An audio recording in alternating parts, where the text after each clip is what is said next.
자, 안녕하세요. 우리 AI 에듀의 김계철 대표입니다. 자, 우리 올해 들어서 두 번째 메타버스 강의를 진행하고 있는데요. 자, 우리 36회 ADSP 문제풀이와 겸용해서 우리 37회에 나올 수 있는 출제 포인트를 확인하는 메타버스 강의를 진행을 하도록 합니다. 자, 오늘 강의는 크게 두 개의 파트로 구성이 되어 있는데요. 1, 2과목을 1차 시에 하게 되고 우리 5분 정도 쉬었다가 바로 두 번째 3과목에 관련된 강의를 진행을 하도록 하겠습니다. 중간중간에 채팅창에 여러분의 궁금한 사항 올려주시면 실시간으로 답을 드리는 시간도 같이 겸용하도록 하겠습니다. 비록 우리의 강의의 형태 진행되고 있지만 좀 더 편안하게 여러분과 대화하는 형태로 우리 메타버스 강의 진행을 하도록 할게요. 자, 이 점 강조해서 말씀을 드리고 우리 함께 1과목 ADSP 36회부터 확인해 보도록 하겠습니다.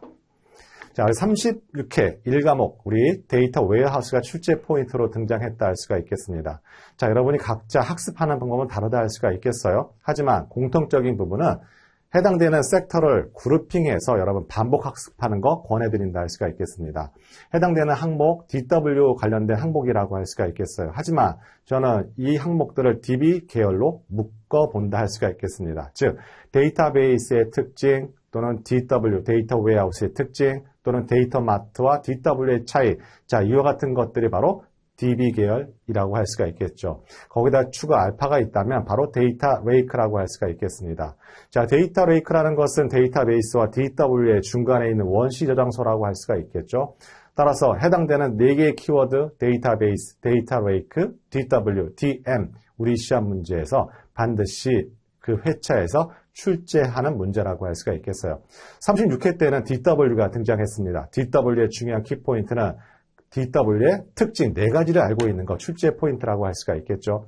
해당되는 교환을 보시게 되면 우리 크게 DW는 데이터 시계열성, 데이터 비휘발성, 데이터의 주제 지향성, 데이터의 통합성으로 구분된다 할 수가 있겠습니다. 이렇게 4가지에 관련된 정의를 물어보는 문제가 1번 포인트라고 할 수가 있겠죠. 물론 기출문제를 확인하는 것도 중요하죠. 하지만 36회 ADSP 시험이 더 중요하다 할 수가 있겠어요. 따라서 36회 때는 어떤 것들이 나올까요? 즉 DB와 DW의 특징을 구분해서 혼용해서 찾아내는 방법 가장 유력하다 할 수가 있고, 또한 DW와 DM, 데이터 마트의 차이점을 물어보는 문제, 바로 37에 나올 가능성이 많다 할 수가 있겠습니다. 또한 데이터 레이크를 물어보는 문제도 출제 가능하죠. 자, 이렇게 묶어서 여러분 학습하게 되면 1과목에 관련된 리스크를 훨씬 더 지금보다는 줄여갈 수 있다는 것도 강조해서 말씀드리도록 합니다. 자, 2번에 관련된 문제, 데이터베이스에 관련된 문제가 등장했다 할 수가 있겠습니다. 물론 데이터베이스, 정형화된 테이블 형태로도 존재할 수가 있어요. 하지만 이거 대부분 정형 데이터만 해당된다 할 수가 있고, 비정형, 반정형 데이터 같은 경우에는 테이블 형태로 저장할 수가 없죠. 따라서 해당되는 4번에 모든 데이터베이스는 2차원 테이블로 저장 가능하다는 것이 오답보기라고 할 수가 있겠습니다. 또 하나 특이사항이 있다면요. 자, 해당되는 보기, 선지 중에서 데이터베이스도 저작권이다라고 하는 보기가 하나 있었어요. 자, 여기 해당되는 해설을 통해서 설명드리자면 데이터베이스도 독창성을 갖고 있다면 저작권의 주체가 될 수 있다는 것도 강조해서 말씀드리도록 합니다. 자, 한편 36회에 해당되는 문제 여러분이 이의신청했지만 36회에서는 이의신청이 한 건도 없다고 저한테 답장이 왔다. 즉 해당되는 시행기관에서 그렇게 답변이 왔다는 것도 참고해서 말씀드리도록 합니다. 자, 3번은 개인정보 비식별화 기술이에요. 우리 시험 문제에서 주기적으로 출제되고 있는 패턴을 갖고 있고, 우리 비식별화 기술은 여러 가지가 있죠. 총계도 있고, 그 다음에 범주화도 있고, 그 다음에 삭제도 있고, 가명 처리도 있고, 여기에 나와 있는 데이터 마스킹도 있습니다. 여러분이 기억하셔야 될 것은 기출문제 기반으로 해서 학습하는 건 좋아요. 하지만 정리하기는 힘듭니다.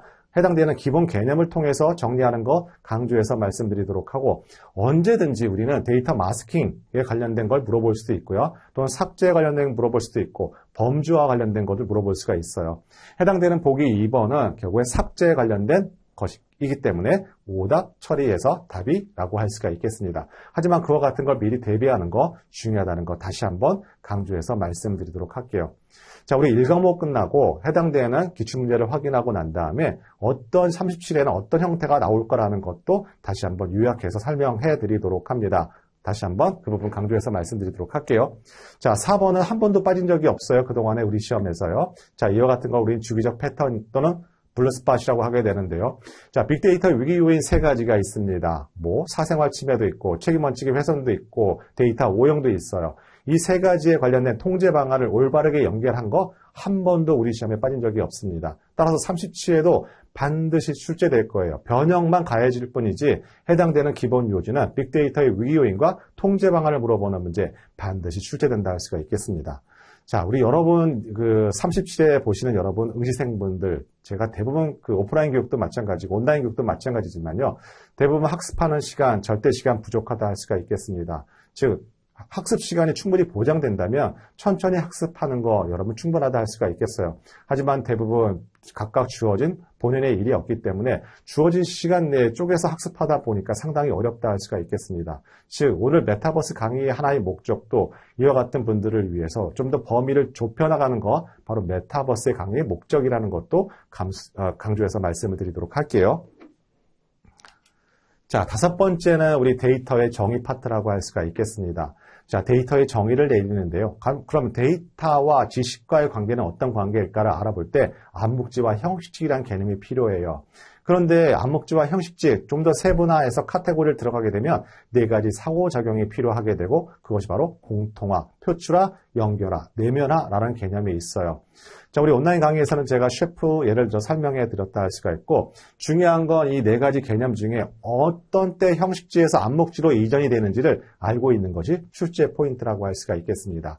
그런데 표출화와 연결화, 혼동하시는 부분이 있어요. 자, 표출화라는 것은 암묵적 지식, 노하우를 통해서 새로운 지식을 형식화시켰을 때 우리는 표출화라고 얘기를 하게 되고 그 표출화에 새로운 지식이 더해져서 형식화된 것을 우리는 연결화라고 하게 됩니다. 따라서 표출화, 연결화를 구분하는 문제, 출제 포인트라고 할 수가 있겠습니다. 자, 여러분, 어느 분 중에서 잠깐 끊기는 화면이 있다고 하는데요. 자, 여러분, 오디오 테스트 또는 화면 테스트 계속 수정해 가고 있습니다. 자, 이상이 있으신 분은 채팅창에 2번 올려주시면 되겠고요. 지금 오디오 상태 또는 진행 속도가 괜찮다고 하시는 분은 채팅창에 1번 올려주시면 여러분 반응 속도 확인을 하고 진행을 한다 할 수가 있겠습니다. 네, 감사합니다. 자, 해당되는 것들 5번 다시 한번 강조해서 말씀드리도록 해요. 우리 1과목 10문항 중에 8문항은 객관형 문항이고요. 2문항은 단답형 문항이라고 할 수가 있겠습니다. 그러면 1과목을 바라볼 때 어떻게 해요? 객관형 문제는요, 단답형으로 바라봐야 되고요. 단답형 문제는 객관형을 바라보는 시각적 전환이 필요하다는 것도 강조해서 말씀드리도록 해요. 자, 우리 시험은 36회나 실시가 됐어요. 누적 문제만 해도 1,500문제가 넘습니다. 즉, 나올 만큼 나왔어요. 그죠? 하지만 나왔던 문제를 계속 돌리게 되면 뭐가 되나요? 합격률은 기하급수적으로 올라가게 되고 거의 60%, 70% 올라가게 되면 이 시험 자체가 문제가 될 겁니다. 그렇기 때문에 여러분 난이도 조절을 할 수밖에 없어요. 그래서 난이도 조절이라는 건 어떤 걸까요? 동일한 포인트에서 계속 반복 출제될 때는 합격률이 올라갈 수밖에 없어요. 포인트를 여러 군데에 구분하게 되고 주기적으로 돈다고 할 수가 있습니다. 자, 이 부분이 우리 시험에 ADSP의 출제 경향이라는 것도 강조해서 말씀드리도록 할게요. 따라서 1과목 끝나고 우리 37회 때 어떤 것들이 여러분이 꼭 학습해야 되는 출제 포인트도 강조해서 설명드린다 할 수가 있겠습니다. 자, 6번 문항, 빅데이터 영향에 대한 설명으로 옳은 것은 물어봤습니다. 자, 우리 교재에 보시면 빅데이터 영향, 우리 출제 포인트는 기업에 있어요. 빅데이터가 어떤 활용사를 갖고 있는지 기업에 있어서 두 번째는 정부에서 이와 같은 빅데이터 어떤 영향을 받고 있는지도 중요합니다. 또한 개인도 각자 목적에 따라서 빅데이터를 활용한다 할 수가 있겠죠. 결론적으로 이와 같이 개인과 기업과 해당되는 우리 정부, 결국에는 생활 전반의 스마트화가 맨 마지막에 귀결점이자 방점이라고 할 수가 있겠습니다. 자, 이와 같은 유형의 문제, 우리 거의 3년에 한 번 정도 나올까 하는 문제가 6번 문제에 해당된다 할 수가 있겠습니다. 따라서 우리 해당되는 1과목, 2과목, 3과목 때도 강조해서 말씀드리지만 가중치 있는 포인트를 우리 정렬을 해서 가장 핵심적인 부분들, 반복적으로 출제되는 문제를 추려내는 것이 가장 중요해요. 그렇게 해야만 가성비 있는 학습이 가능하다는 것도 강조해서 말씀을 드리도록 합니다. 자, 7번은 우리 데이터 사이언스 계열이라고 해요. 즉, 데이터 사이언스 계열이라는 것은 데이터 사이언스의 정의, 두 번째는 데이터 사이언스와 통계학의 차이점, 또는 데이터 사이언스와 데이터 마이닝의 차이점, 포인트라고 할 수가 있고, 또한 데이터 사이언티스트의 요구 역량도 같은 계열이라고 할 수가 있겠습니다. 그게 데이터 사이언티스트의 역량이라는 것은 하드 스킬과 소프트 스킬을 구분하게 되고 우리 시험의 초점은 소프트 스킬에 방점이 찍혀져 있다는 것도 강조해서 말씀드리도록 할게요. 자, 그래서 적용 데이터만을 대상으로 한다는 것은 통계학의 특징, 바로 데이터 사이언스의 구분이라는 것도 강조해서 말씀을 드리도록 합니다. 자, 8번은 데이터의 정의와 관련된 부분이라고 할 수가 있겠습니다. 데이터는 크게 두 가지 특징을 갖고 있다고 해요. 개별 사실로서의 객관적 사실, 즉 존재론적 특징이라고 하게 되고요. 이런 사실들이 개별 데이터들이 모여서 서로 비교할 때 어떤 결과의 추정이나 추론을 할 수 있는 특징을 갖고 있는 것, 단기적 특징이라고 하게 돼요. 하지만 개별 데이터 그 자체로는 중요하지 않은 객관적 사실이라는 거 이미 16회 때 한번 출제된 내용들 반복해서 출제된 문항이라고 할 수가 있겠습니다. 자, 우리 단답형 문항 확인해 보도록 할게요. 우리 9번 문항을 보게 되면 이미 여러 번 출제됐던 문항이 출제됐어요. 바로 사물 인터넷과 관련된 정의를 물어보는 문제라고 할 수가 있고 우리는 앞에서 이미 3번 정도 동일 무형의 출제 유형이라는 것도 강조해서 말씀드리도록 합니다. 한 가지 팁이 있다면 단답형은 가능하다면 영어 말고 한글로 추천드린다 할 수가 있겠습니다. 자, 우리 해당되는 여러분 실제 환경에 가보시면 굉장히 긴장된다 할 수가 있겠죠. 직장인들 같은 경우 오래간만에 그 시험 환경을 접해보시게 될 거예요. 그러다 보면 알고 있는 너무 쉬운 우리 영어 철자도 깜빡하고 잘못 쓸 수가 있어요. 그러면 전체 오답 처리되고 가능하다면 한글로 답안을 제출해 주실 걸 다시 한번 추천해서 말씀을 드리도록 합니다. 자, 10번 문항도 우리 기존에 있는 기출문제에서 반복되어 있는 문제라고 할 수가 있겠습니다. 블록체인과 관련된 문제, 이미 16회에도 한번 출제된 문제라고 할 수가 있겠죠. 이와 같은 유형의 문제, 1과목에서는 시사적인 부분들이 꼭 한두 문제에 출제될 가능성이 높아요. 물론 10문항 다 득점할 수는 없지만 기본적으로 제가 목표로 하고 있는 문항 수는 7문항이라고 할 수가 있겠습니다. 자, 이 점 강조해서 말씀드리도록 하고 그러면 우리 36회의 특징을 한번 요약해서 설명드리도록 합니다. 자, 36회는 약간의 특징을 갖고 있어요. 36회 출제 분석보다는 36회의 출제 기반을 통해서 37회에 어떤 것들이 나올지 예상해 보는 게 오히려 더 중요한 지금 시간이라고 할 수가 있겠습니다. 자, 36회에서는 그동안 계속 출제됐던 기업 내부 데이터베이스 솔루션 7+1이 출제되지 않았어요. 따라서 이와 같은 간격을 조정하기 위해서, 즉 합격률을 조정하기 위해서는 36회와 약간 틀어서 해당되는 기업 내부 데이터베이스 솔루션이 등장할 가능성이 많습니다. 자, 기업 내부 데이터베이스 솔루션 7+1이 뭔가요? 바로 OLTP, OLAP, SCM, CRM이 있었고요. ERP와 BI, BA 플러스 지식관리 시스템이라고 할 수 있는 KMS가 우리 출제 포인트예요. 해당되는 문항은 객관형 단답형 가릴 거 없이 항상 출제됐던 문항인데 36회 때 빠졌다는 것이 특이점입니다. 따라서 37회 때는 반드시 나올 가능성이 상당히 높은 키워드라는 것도 강조해서 말씀을 드리도록 합니다.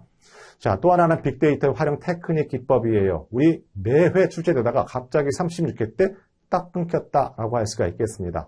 따라서 37회 때는 36회 출제되지 않았던 영역을 찾게 될 것이고 빅데이터 활용 테크닉에 관련된 부분, 연관규칙, 유형 분석부터 시작해서 SNA 분석까지 출제될 가능성이 상당히 높아요. 따라서 해당되는 걸 리스트로 간단하게 요약 정리하게 되고 그걸 반복 학습하는 거 바로 합격의 지름길이라는 거 강조해서 말씀드리도록 합니다. 자, 세 번째는 빅데이터가 만들어낸 본질적인 변화 4가지예요. 이것 역시 매회 출제된 패턴은 아니지만 적어도 1년에 4회 중에 2번은 반드시 출제되는 키워드라 할 수가 있겠습니다.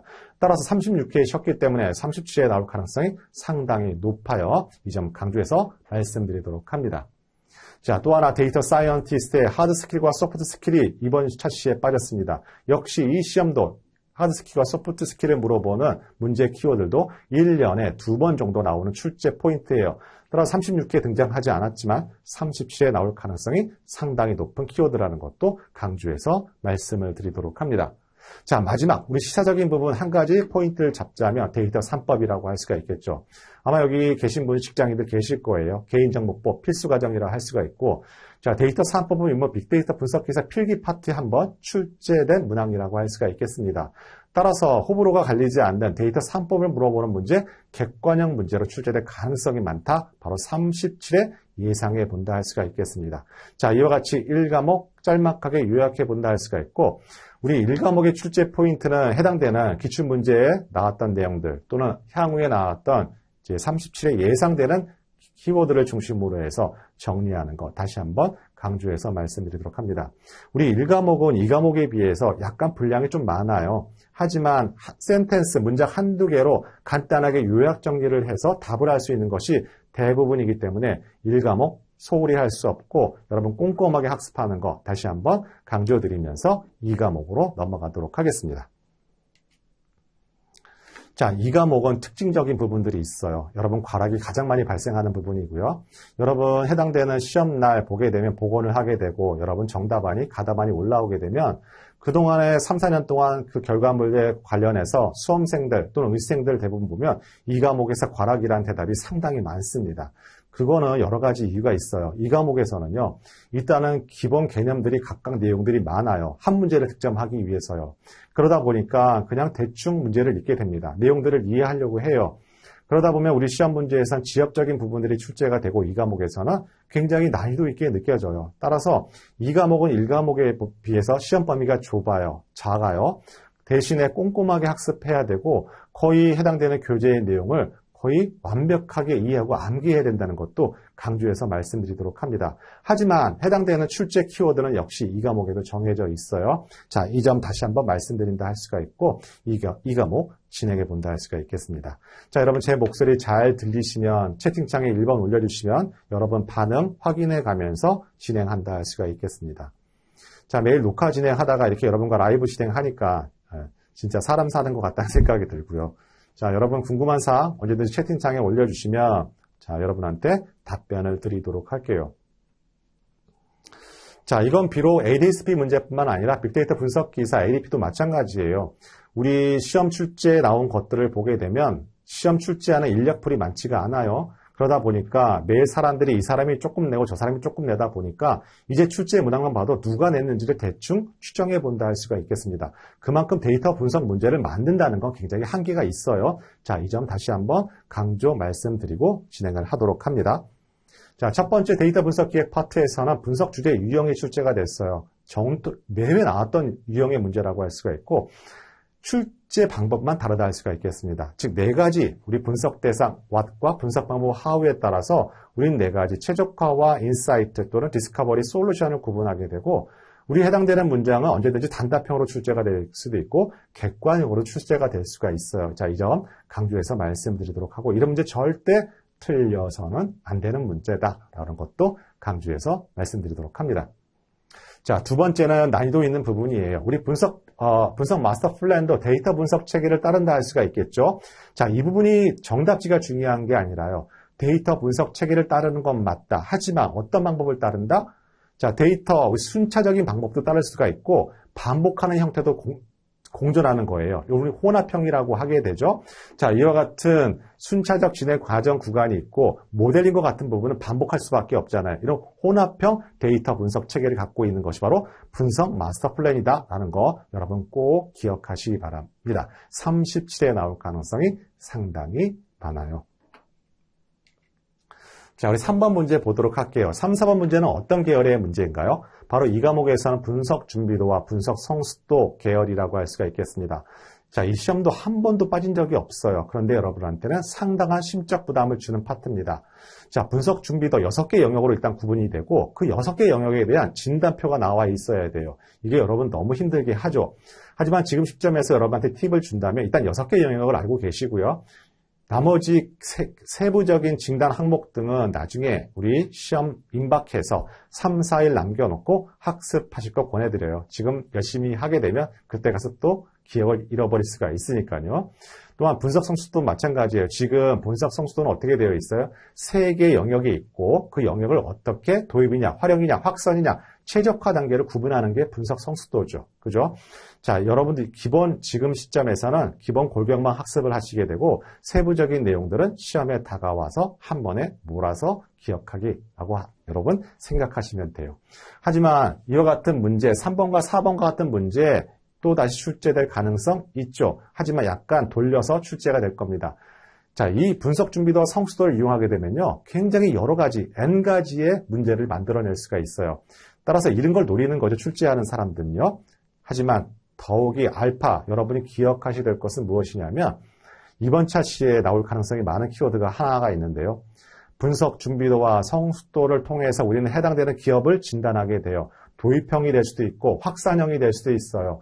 자, 이와 같은 네 가지 타입으로 구분하게 되는데요. 그 네 가지 타입에 관련된 부분 고유명사고 반드시 여러분 기억하시기 바랍니다. 이번에 나올 출제 유형이라고 할 수가 있겠습니다. 자, 3번은 해당되는 분석 성숙도에 관련된 부분이에요. 즉 전혀 엉뚱한 것을 보기로 해서 오답 고르는 문제.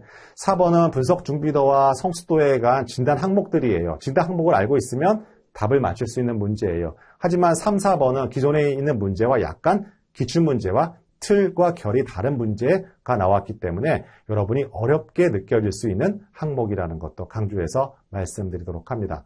하지만 우리 100점을 요구하는 게 아니에요. 그죠? 적어도 이 과목도 역시 7문항을 목표로 한다 할 수가 있겠습니다. 하지만 매회 출제되는 걸 하나씩 넘버링하게 되면 최소한 6개 정도 나와요. 나머지 4개는 어떻게 해요? 기출문제를 통해서 보완을 해주는 형태가 바로 이 과목이라는 것도 강조해서 말씀을 드리도록 할게요. 자, 5번에는 분석과제 정의서예요. 분석과제 정의서를 단독으로 물어볼 수도 있어요. 객관형으로. 하지만 분석과제 정의서라는 게 어느 단계에 필요한 건지 어느 단계의 중간물인지를 확인하는 거 중요하고 분석과제 정의서를 어떻게 작성하는지도 알고 있어야 합니다. 우리 이 과목은 상향식과 하향식 접근 방식이 있고 순서가 디자인 띵킹 방식이 있어요. 이걸 통해서 우리 분석 과제 거리를 발굴하게 되죠. 자, 이것도 역시 여러분한테 큰 부담이에요. 하지만 이번 차시엔 등장하지 않았어요. 하향식 접근 방식의 프로세스 순서를 물어본다거나 하향식 접근 방식의 세부적인 내용들을 물어보진 않았어요. 그건 37회 여러분 응시할 때 아마 출제가 될 가능성이 상당히 높아요. 하지만 이와 같은 상향식과 하향식, 디자인 띵킹을 통해서 분석 과제를 발굴하게 되고 실제 분석 프로젝트에 투입을 하는데 중간에 결과물이 하나 있어야 돼요. 그게 바로 분석 과제 정의서예요. 그럼 분석 과제 정의서 어떻게 작성해요? 자, 여기와 해설에 나와 있는 것처럼 여기 교재도 나와 있어요. 분석의 난이도, 분석 수행 주기, 분석별로 필요한 소스 데이터 아주 세부적으로 구체적으로 디테일하게 작성을 해야만 해요. 왜냐? 그래야지만 분석 프로젝트의 투입물로 활용할 수 있다라는 거 다시 한번 강조해서 말씀을 드리도록 합니다.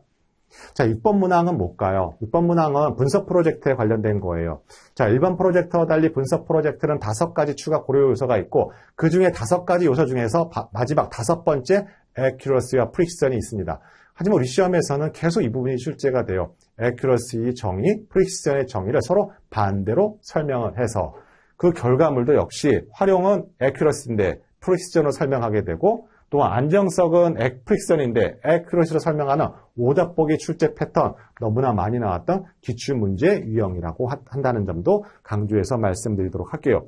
또 하나 우리 파트 3에 나와 있는 데이터 분석 파트에 모형평가 파트가 있어요.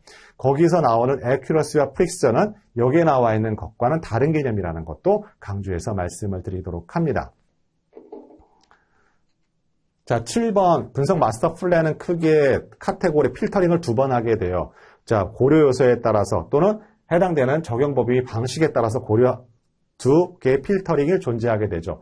자, 이와 같은 7번 문항 너무 많이 출제가 됐었고 기출문제만 하긴 하더라도 10문제 이상 나온 패턴이라고 할 수가 있겠습니다. 이런 문항은 절대 틀리면 안 되죠. 그죠? 다시 한번 강조해서 말씀드리도록 합니다. 자, 8번 분석 방법론 계열이에요. 여러분 이게 여러분들한테 너무 힘든데요. 자, 분석 방법론 계열이라고 한다면 KDD와 CRISP-DM, 빅데이터 분석 방법론이라고 할 수가 있겠습니다. 자, 이번 차시에는 KDD가 나올 가능성이 많아요. 특히 데이터 전처리와 데이터 변환에 관련된 걸 서술하게 되고 그 정답을 찾는 문제, 객관형, 단답형으로 나올 가능성이 상당히 많다는 것도 강조해서 말씀을 드리도록 합니다. 두 번째, CRISP-DM에서는 4개의 계층적 구조로 되어 있습니다. 제상의 계층이 페이스, 단계라고 하게 되고요. 그 밑에 계층을 일반화 태스크라고 해요. 또는 그 밑에 계층을 세분화 태스크라고 하게 되고 마지막에 프로세스 인스탄스라고 하게 됩니다. 그런데 CRISP-DM은 4개의 레벨 되어 있지만 우리 시험에서는 일반화 태스크까지 시험 문제가 나와요. 그래서 일반화 태스크의 어떤 항목들을 구분하는 거 출제 포인트라는 것도 강조해서 말씀드리도록 합니다. 이게 왜 나올까요? 이거 오답 처리 나올 수가 없어요. 호불호가 갈릴 수가 없어요.